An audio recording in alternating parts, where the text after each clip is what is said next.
this is another unwritten policy of the illusion of competence, is you do not criticize your employees in writing in any way, shape, or form. And that means your monthly one-on-one, you don't talk about how your employee is lacking in this skill, lacking in that skill.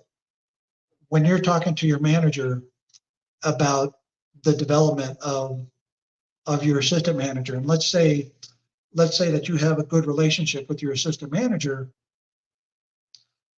you cannot have a good relationship with your assistant manager and then tell your boss, my assistant manager is not ready for that next opportunity. And this is where perception comes in for everybody, because you do not know that your assistant manager is not ready for this opportunity until you give your assistant manager this opportunity. And if you have a good relationship and you're building trust with your employees, your assistant manager is ready. The people that support you are ready for whatever opportunity is presented to them. And you don't sabotage them in some way by mentioning that, oh, well, they don't play nice with the other employees. They're having, they get very stressed, whatever the case.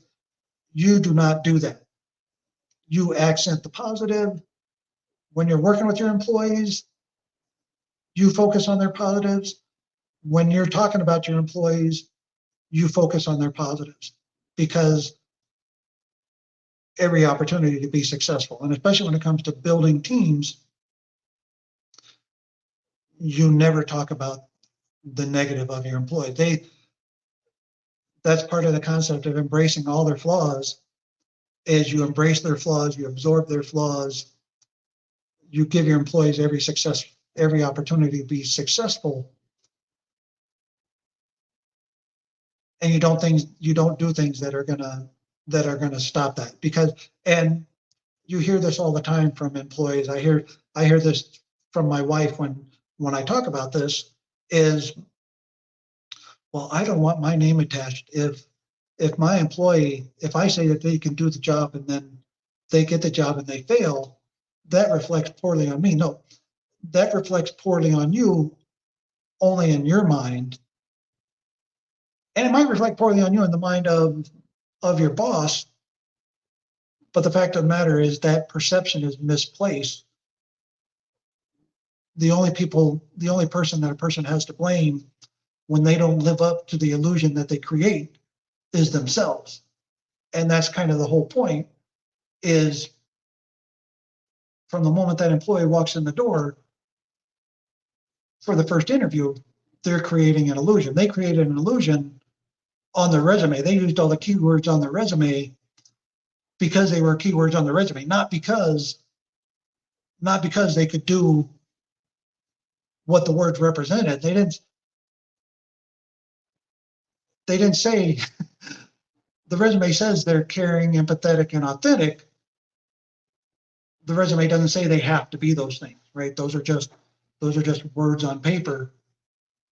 So the employee, even before they're hired, is presenting the illusion. The employee or the employer, even before you get hired, is presenting the illusion. So the illusion is happening now throughout the entire process. Part of that illusion that you craft is that your employees are ready,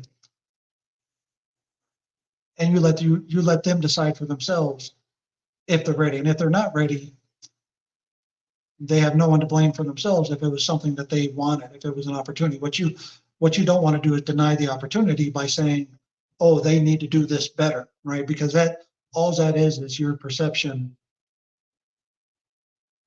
The person has a totally different perception of themselves, and more importantly, they have a different perception of you.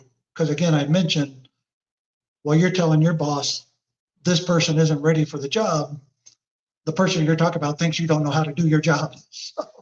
So can you both be right? Yes. Can you both be wrong? Yes. That's where the illusion of competence comes in, is that perception is the truth, right? And it's the perception